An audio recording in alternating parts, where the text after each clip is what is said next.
All right. Welcome, LA Progressive friends and family and readers. So today, Dick and I are joined by Jody Armour. And Jody Armour is a longtime friend. Full disclosure, he's a friend, he's a professor, and our professor, as a matter of fact, for 2 years in a row. We've taken a class, audited a class with Jody where he teaches law at USC, and he opens his home all of the time for all kinds of social justice-oriented events. So welcome, Jody. It's great to be here, and that it's mutual. I learn from y'all as much as you do from me. So I'm so glad to have you in our class. Thank you, Jody. So I wanted to start off by you telling us a little bit about your background. How is it? What happened in your life that got you to where you are, that got you to be such a social justice warrior that you are? Well, I was first introduced, Sharon, to the wonders of the law when, as an 8-year-old, there was a Breonna Taylor style raid on our home. My 7 siblings and I were lined up as police combed our dad's home and mom's home. And I saw him shackled on the ground, prostrate. And the next time I saw him sitting upright, he was in the Ohio State Penitentiary, serving 22 to 55 years for possession and sale of marijuana. And they were clearly trumped up charges. They supposedly found a bag of marijuana in a kitchen cupboard that we knew that there wasn't any such thing there. But my dad nonetheless was looking at that 22 to 55 because back in those days, we're talking about the 50s and 60s now, he had the temerity to, as a 6'8" barrel-chested black man, start to acquire property in Akron, number one. Number two, he didn't show a lot of deference to the city fathers and leaders at the time. He, could run circles around them with the Queen's English and King's English now. And perhaps most troubling to many of them was he crossed that intimacy barrier that has been a part of racism in America for a long time. My mom was a redheaded Irish woman from Queenstown, Ireland, looked like Lucille Ball.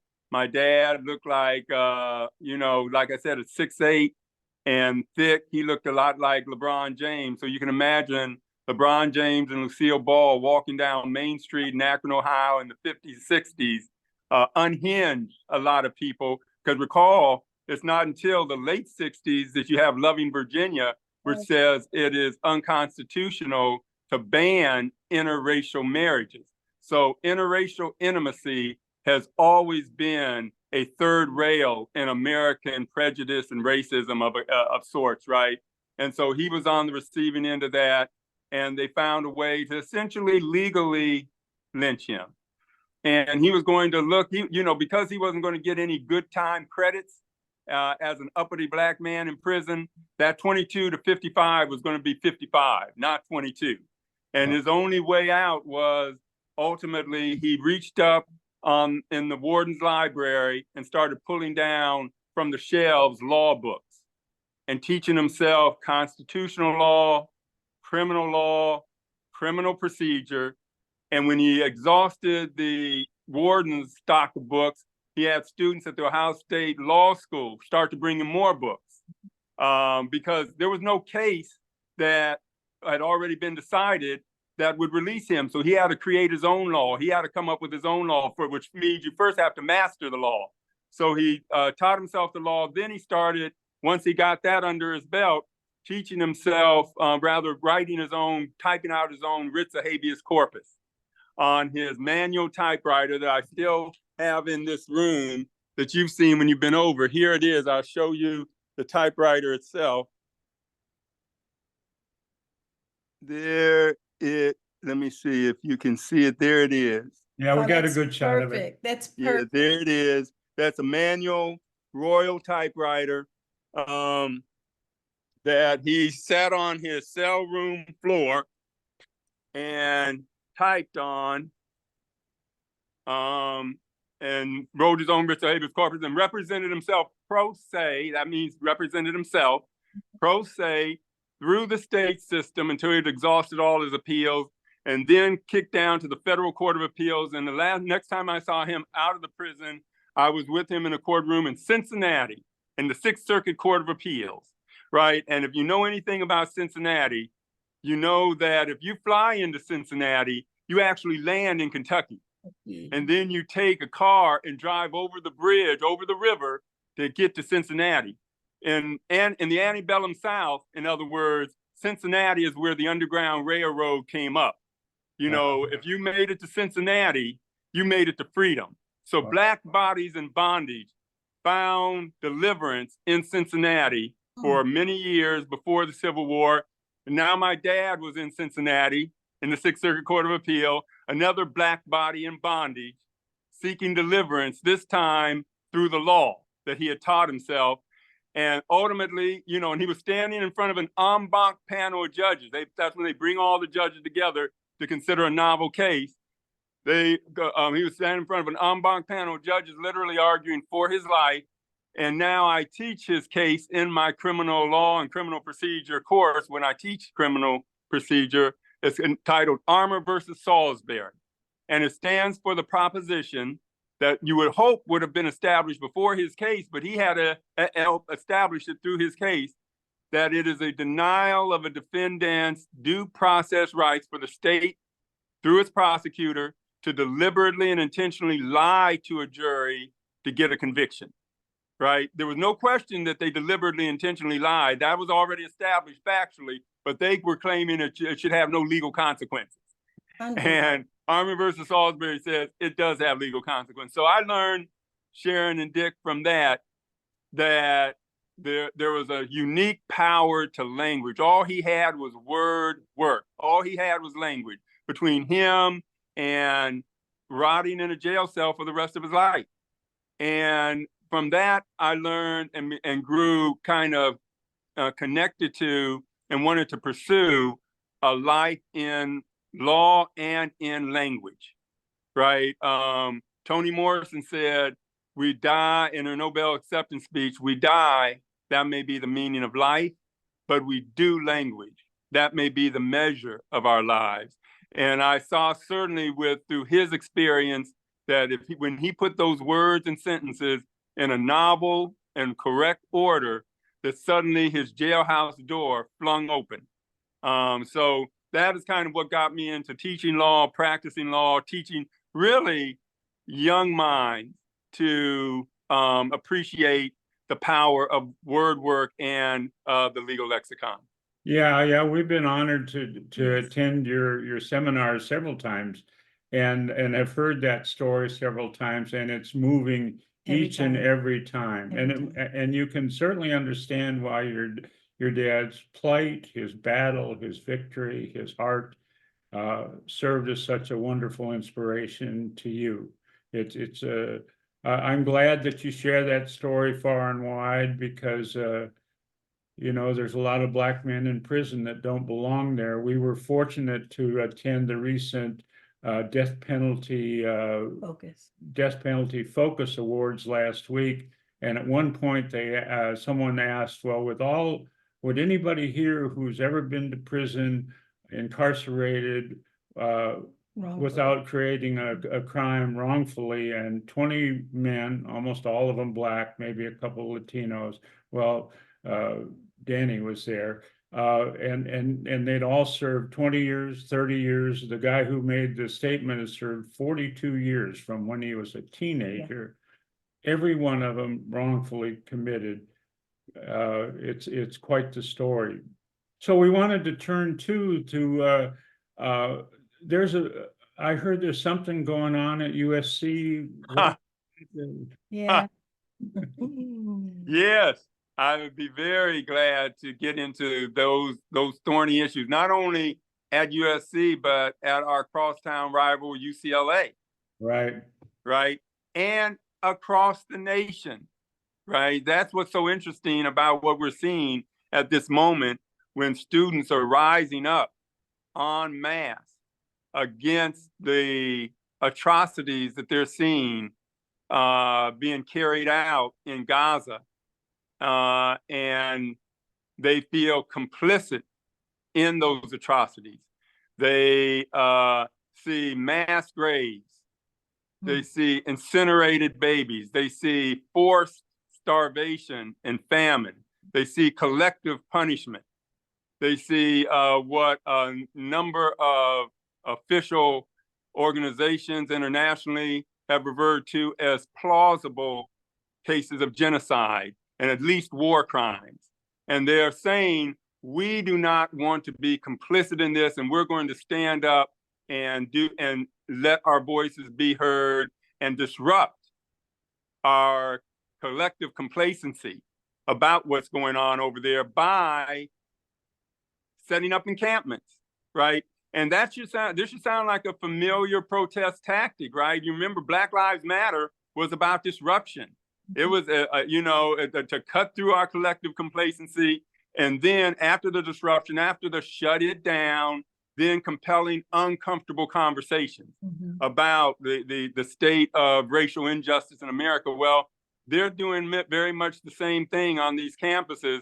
I remember very well a similar kind of set of actions that were taken when I was a student, when I was their age. When I was their age, we were combating South African apartheid. That was the big issue. And the way we were combating it is just the same way they're combating it, shantytown. We set up shantytown, right? I was at Harvard at the time. We had shantytowns at Harvard. We had shantytowns at Berkeley. We had shantytowns in Michigan, University of Michigan, shantytowns all over the country.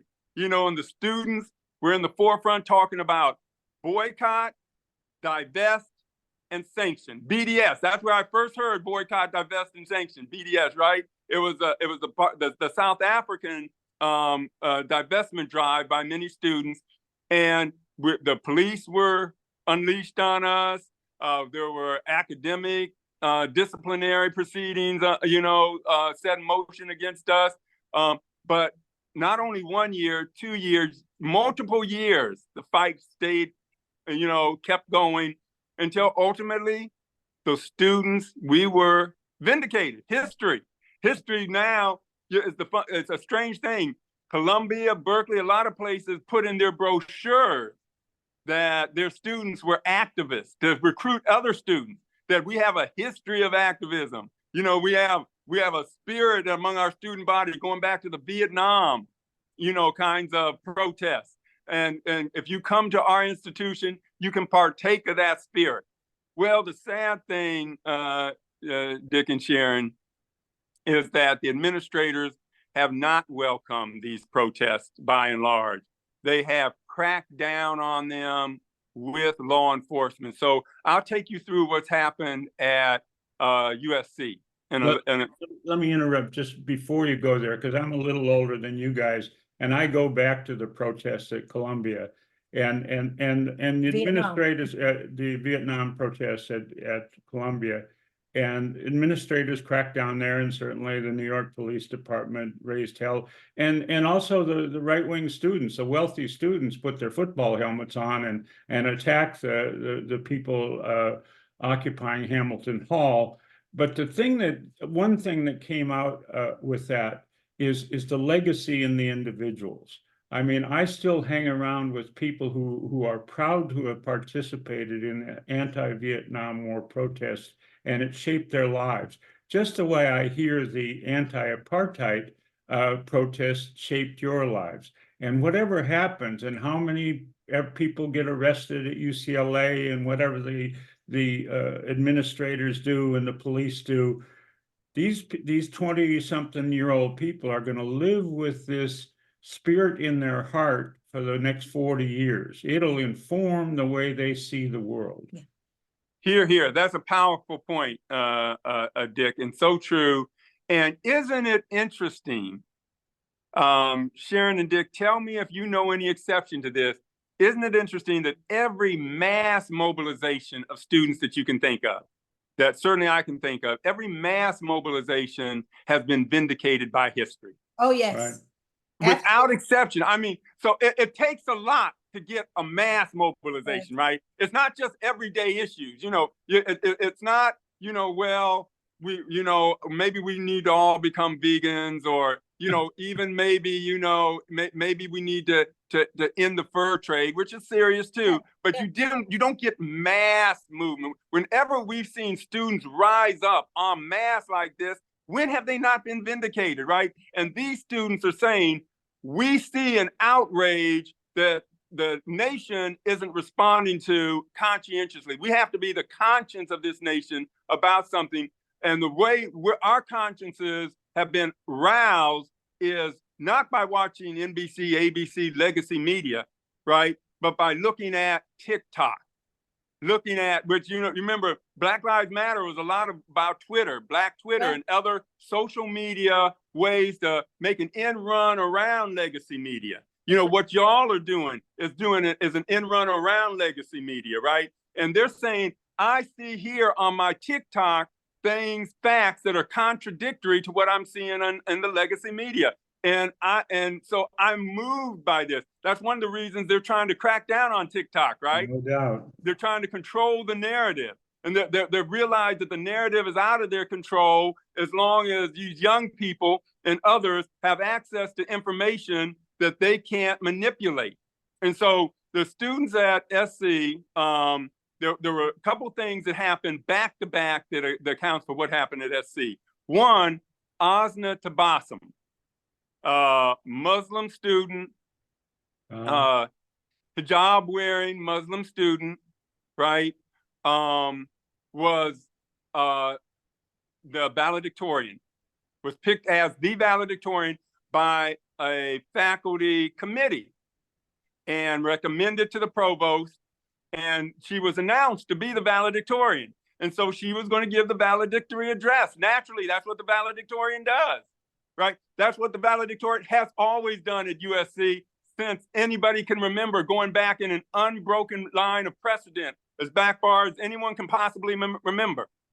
On this particular occasion, though, the university, Provost Guzman, President Folk, and Errol Southers, who's the vice president of risk and security at USC, decided that because there was a negative reaction to Asna Tabassum being picked as the valedictorian, they were not going to allow her to deliver the valedictorian address. The negative response was supposedly because 5 years earlier, she had posted a link in her Instagram account, to a website that was pro-Palestinian and said that it's important that an ethno-nationalist apartheid state like Israel be disbanded, be ended, so that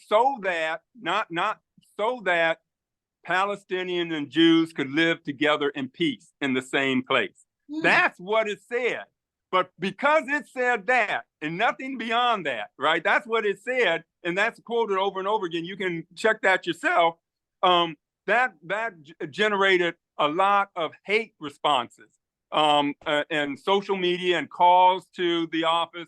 And they said, because of the tone of these responses, we think it's unsafe to allow her to give her speech, and we're going to silence her. We're going to bar her from giving her speech. And in a letter written in a very that was really dripping smugness, the provost, Guzman, said, nobody has an entitlement to deliver a valedictorian address, number one. That was his first point, right? Which is absurd and really insulting to anyone's intelligence, right? To say no one has an entitlement. For example, let me give you a sense of why that's so morally obtuse. My wife, Frida, when in 1977 in Casper, Wyoming, at a high school called Kelly Walsh, was the valedictorian. She had the highest GPA in her class, right? So almost all white high school, right? Highest GPA in her class. It upset the parents, the students, and the administrators that this young Black woman was going to deliver, was number one, the valedictorian, and was going to deliver the valedictory address. So what did they do? They canceled her. They said, oh, this year we're going to have the quarterback deliver the valedictory address, right? And so he delivered the valedictory address that year. And then after she graduated, they went back to the valedictorian with the high GPA delivering the valedictory address, right? Now, that principal at Kelly Walsh could have said the same thing to Frida that the provost said to Asna Tabassum. You don't have any entitlement.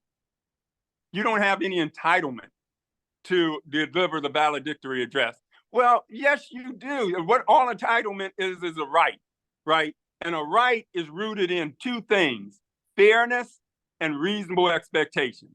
Now, and this is what I teach my students over the law school. This is what we teach our students, how to think about rights and entitlements, right? If you have a reasonable expectation, as you certainly do, to be treated the same as other people in your situation have been treated throughout history, you have that reasonable expectation and it's rooted in fairness, that's at least a moral right, right? And moral rights and entitlements can ripen into legal rights and entitlements just by getting before the right court.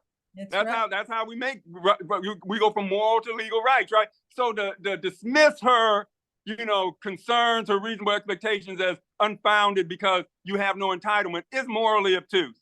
Moreover, he said, and they say this is the move they often make, that this was just a decision made on the basis of safety. And even though the faculty recommended her, we don't have to consult the faculty. We don't have to bring them into the decision-making process because safety is purely in the purview of the central administration, right? So you frame the issue of safety and you say, and in his letter, he said, it's all about safety, comma, period. Like full stop. There's nothing else to say.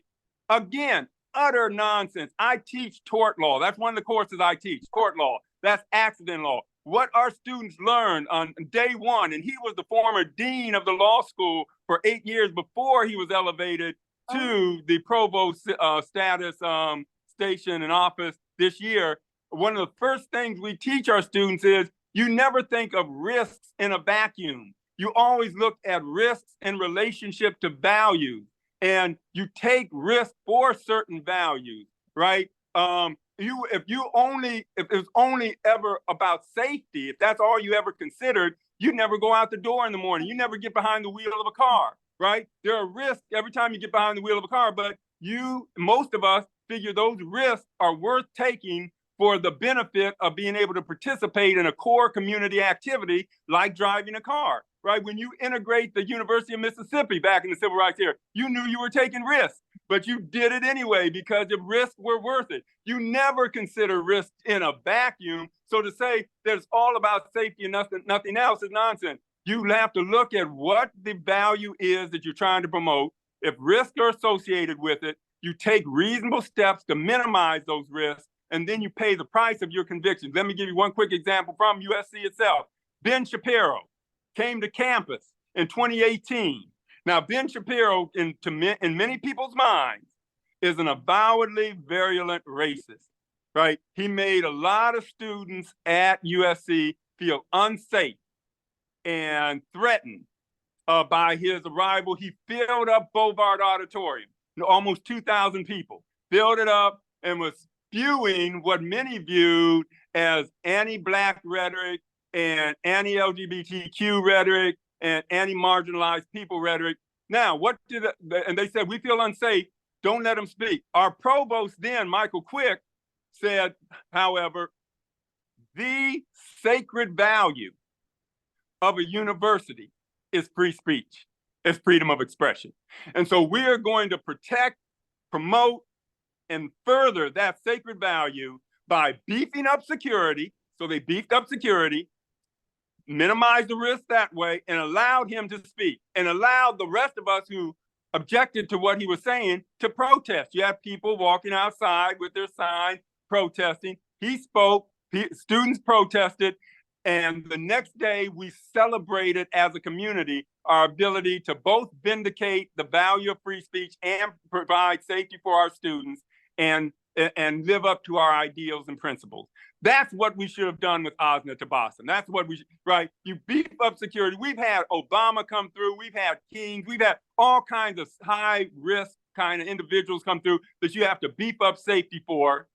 And we beefed it up and let them come through. We could have done that with her. But she said in her discussion with Provost Guzman and Errol Southers, who, by the way, is the president of the LAPD Police Commission. He comes from a cop background, is to the bone a cop in his reflexes and orientations and perspective.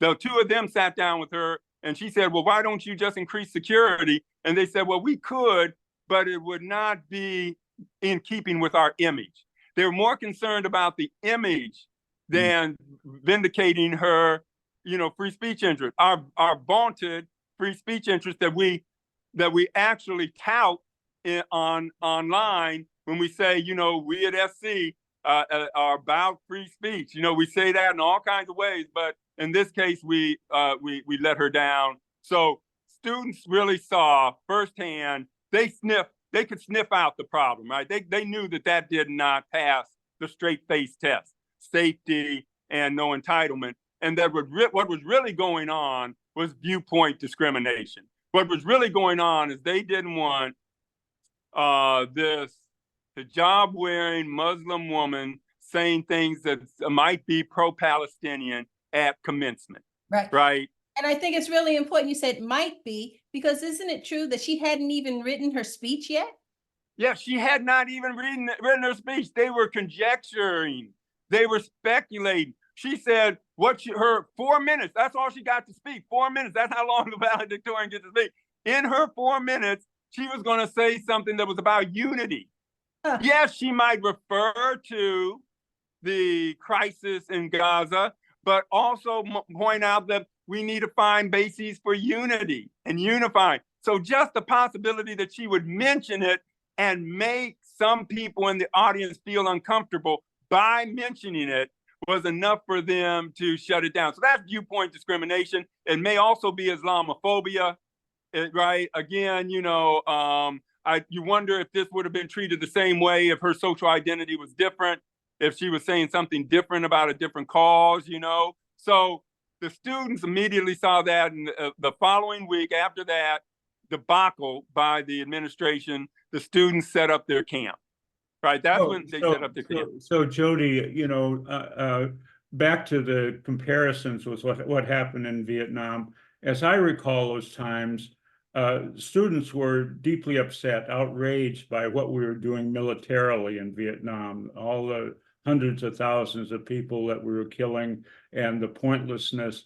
But another part of it was that they were plainly seeing that our mainstream media at the time and our government officials at our time, as the Pentagon Papers showed, had been willfully lying about what we were doing in Vietnam. And I think that's part of why people are so outraged about what's happening in Gaza. I mean, so the mainstream media wants to focus on October 7th and the outrage is done, the real outrage is done against the Jewish people, but no mention of the 40 years of repression before that, and no mention of the 35,000 Palestinians that have been killed. And on the face of it, that outrages you. I think that's a big part of why students are so outraged. They feel betrayed by their elders, their leaders, their media, their government. That's absolutely right. You couldn't be hitting the nail more squarely, Dick. And they know that they can't trust the mainstream media. They can't trust the oracles of the press that we all rely on for our news, whether it is the New York Times, LA Times, Washington Post, or different TV outlets. There was the same problem actually even with Iran-Contra and, Nicaragua. And, so there's a lot of healthy skepticism on the students' parts about these mainstream sources, and they have their own now, alternative sources of information, so they can directly connect to people their age in Gaza who are saying, look at what's left behind. Look at these incinerated babies. Look at what's going on here. So they set up an encampment, but they didn't even initially set up an encampment. I was there Dick and Sharon, on that Wednesday afternoon, over a week and a half ago, when students came into Alumni Park and early in the morning started setting up. And DPS, the university police department, came over and said, you can't put anything on the trees or set up any ropes and hang anything. They said, okay, we'll hold them by hand. And so they stood up and held them by hand. And they were completely peaceful. At 8 a.m., they started out with a yoga and meditation session. And so they were doing yoga and meditation over here. 9 a.m., they had a poetry reading. They had a whole program set out. 9 a.m., the poetry reading over here. And there was faculty and students reading poetry, you know, some from Palestinian poets, from Israeli poets, from all kinds of poets about peace, right? And then at 10, they had an informational session, right? And I had to run over to do a review session. So it was very peaceful, very, you know, kind of in the spirit that you want students to be conducting this stuff in. And then in comes DPS and says, well, in a very kind of heavy-handed way, if you even think about setting up one of those tents, we're going to tear it down. And so immediately a confrontational kind of adversarial approach was taken. And rather than the president of the university, President Folk, coming out of her bunker in Bovard, out of her suite in Bovard, or the provost, or anybody, any other central administration, but say the president, coming out and sitting down in Alumni Park with the students, maybe bringing a box of donuts and sitting down with some coffee and, you know, maybe, you know, bagels or, you know, muffins or, you know, I'm a muffin guy myself, but donuts, whatever, you know, and sitting down and saying, you know, what are your issues? What are your concerns? Let's talk it through. Let's see if we can find common ground. I understand that, you know, maybe there were some missteps with Asna Tabassum, or maybe at least that's your perception. Let's talk about it. Rather than taking that approach, instead, there was this reflex toward militarism. Let's bring in the police, right? So first comes DPS, and then after DPS, here comes LAPD. All right. And now something that was serene and quiet and, you know, a teach-in and was, you know, kind of in the right spirit has been escalated. They've escalated it right now to bring in people with clubs and pepper spray and loaded Glocks with live ammunition and stun guns and handcuffs, you know, to bring those people in. What it's hard to call them anything but violence workers, because all their tools are tools of violence.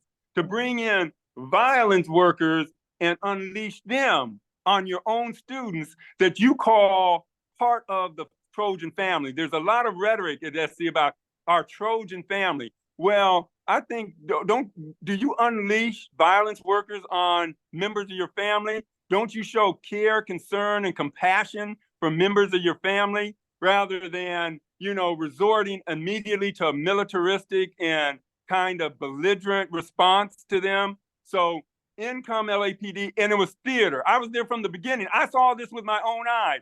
When they say in some of their reports, the central administration, that there was, the reason we came in is because students were in the camp, were assaulting other students. They were threatening other students.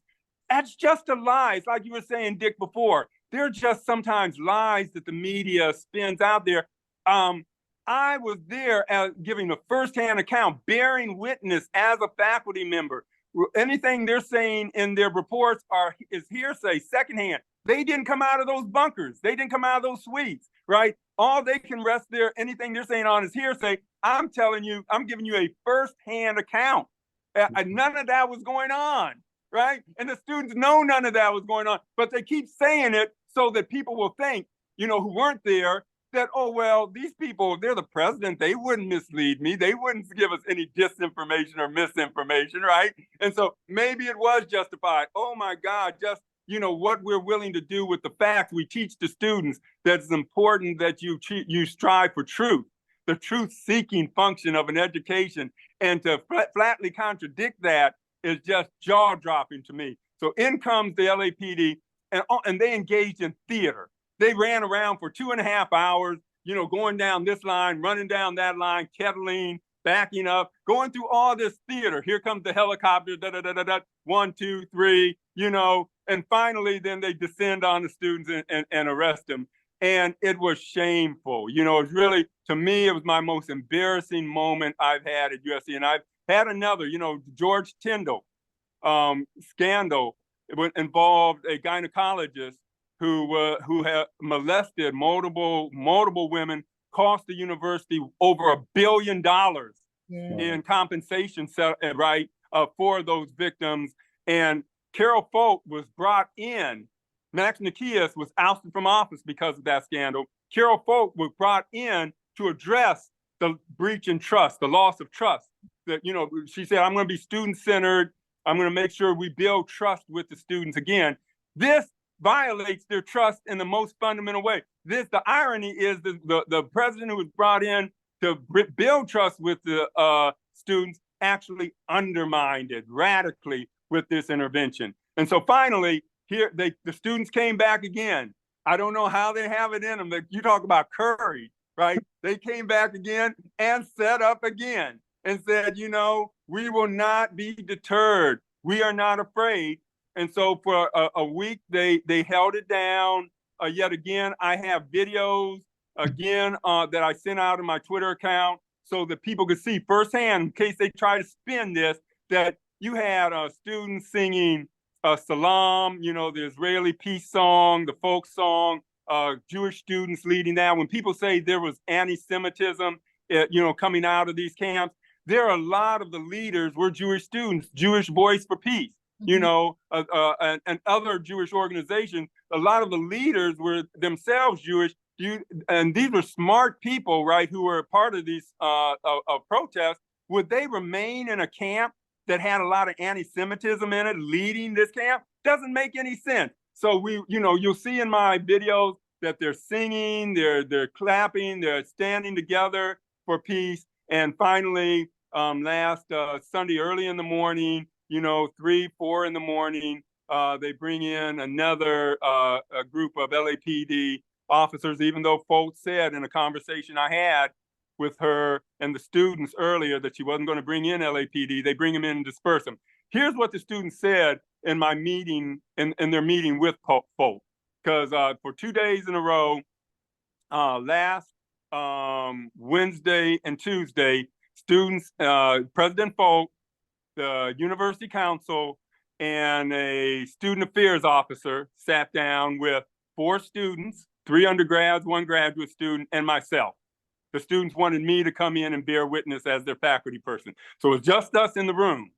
And the first thing that Folk said to them when they asked her, why did you unleash the police on us, was, well, you weren't following the rules. Okay, you weren't following the rules. And here's what they said, because you know young folk are really good at sniffing out hypocrisy. Okay, here's what they immediately said. Well, you weren't following the rules when you canceled the speech of Asna Tabassum.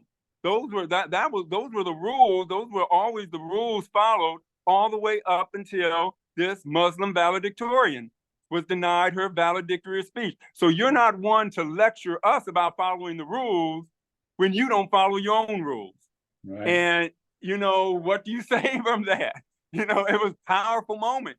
And so there was an impasse reached, and they didn't make any progress. And ultimately, the LAPD was brought in again and disbanded. There weren't any arrests this last time around, but you would hope that they would have, you know, again, we're going to go back to Trojan family, care, concern, and compassion for our students.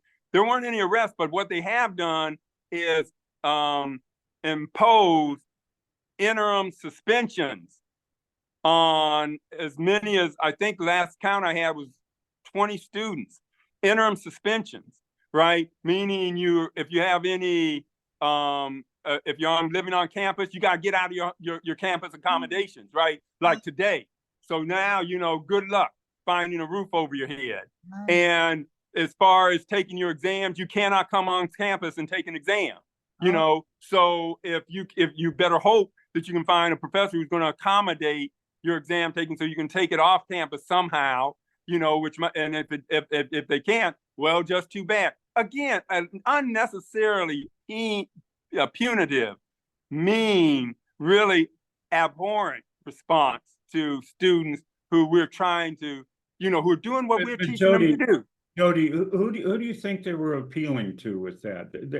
They weren't that stupid. I mean, the administrators, they knew they were going to get this reaction, but there's a fat cap faction that supports the university, and it was either bow down to students who are going to graduate and go away someday, or billionaire backers who if they go away, you're in trouble. You know, I don't know if it's still true, but my daughter went to UC Riverside, and I read an article where the students there demanded that the university divest from its Israeli funds, and the administrators came out and said that makes sense, we'll do it. Yeah, it's at my daughter's college too, which my daughter went to Vassar, and yes, same thing. Mm-hmm. So it yes. it could have been done. You remember when Claudine Gay Mm-hmm. was ousted as president of Harvard. Yeah. And I think it was McGill at Penn was also ousted Mm-hmm. after speaking in front of the in front of Congress. And it was said out loud back then, if you recall, people said a lot more out loud that it was because of donors. Donors were saying explicitly, here's one who said, I'm going to take my $50 million and walk. Another one, I'm going to take my $20 million and walk. I'm going to tell my other friends, not to contribute. And it was very clear there that the donors were a force that was making a lot of this happen. People have been much quieter about that more lately, right? But we know it's still there. Yeah. And, right. USC would deny it. They would say, oh, our donors aren't influencing our decision makers. But that doesn't pass the straight face test either, does it? There's also this other kind of argument I think it's important for us to grapple with a little. And as longtime stalwart ACLU folk like you and Sharon are, this is something that hits close to home for us who care about free speech on college campuses and elsewhere. A lot of times you'll hear people say, well, by criticizing Israel and Israeli policy, you're making some of our Jewish students feel uncomfortable, right? Or feel threatened even just by criticism of Israeli policy, right? Or in some other way feel attacked, right? And I know where that's coming from. Actually, you heard that 2, 3, 4, 5, 6 years ago when the whole DEI movement was getting going. People were talking about safe spaces, right? And you should not say things that make people feel too uncomfortable. And if you make them feel uncomfortable, that's violence. That's verbal violence. And even back then, as you all know, I was resistant to that. There were many progressives, too many, who went along with that and said, we should have hate speech codes, and we should have hate speech laws. If you literally threaten someone or incite violence, that's totally different. But when you just start defining hate speech very broadly as something that makes somebody feel uncomfortable, then you open the door to what, and I was warning them back then, don't go through that door. Today, you may use those laws, those rules against the KKK, but tomorrow they'll use them against dissidents and dissenters who are arguing for real injustices, right? And that's what we're seeing today, that they're turning around using those same ideas. We have to provide students with safe spaces. They shouldn't be made to feel uncomfortable by walking by a camp that is criticizing Israeli policy, right? I tell my students, I talk to them when we were on the camp, I say, anti-Semitism is bad. Anti-Semitism is evil. Criticizing Israeli policy is not anti-Semitism. Right. Right? that just has to be plain and simple. Criticizing, certain forms of ethno-nationalist apartheid is not anti-Semitism. Right. Right.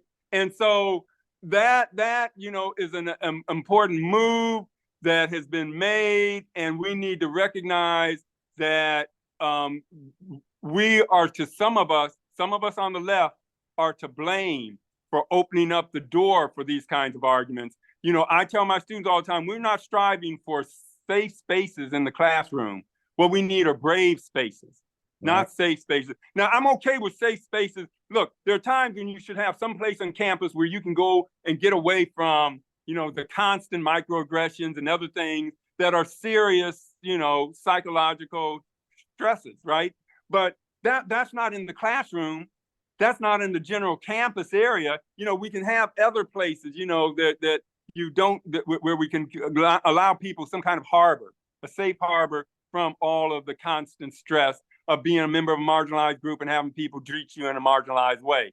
But I used to tell them, when you start going down that hate speech code road, down that road, destruction lies. And that's what we're seeing happening today. Yep, I feel the same way. I mean, when political correctness started coming up, I thought, oh boy, here we go. I look back. If I lived in the South and someone called me the N-word, I'd prefer that they just be outright tell me how they feel about me than living in New York City or Los Angeles and working for an employer who really has absolutely no respect for me, but I don't find that out because they can't tell me. I don't find that out until we look at raises or we look at promotions, and the work that I do is not being judged at all.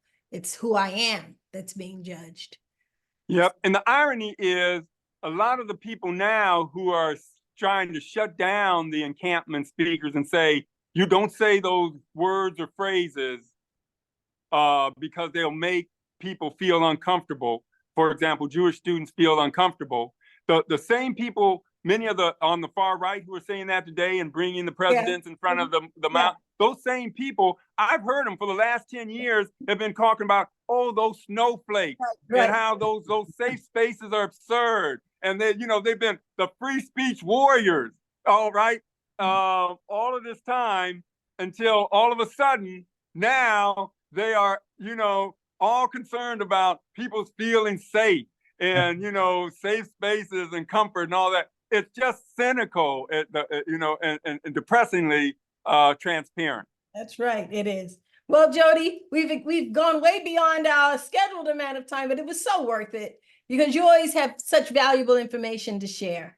We're going to catch back up with you again to get an update on what's happening with USC, but also to get some more about the books you're writing. I know you're in the process of writing another book that will eventually be published, and you just always are just a wealth of knowledge.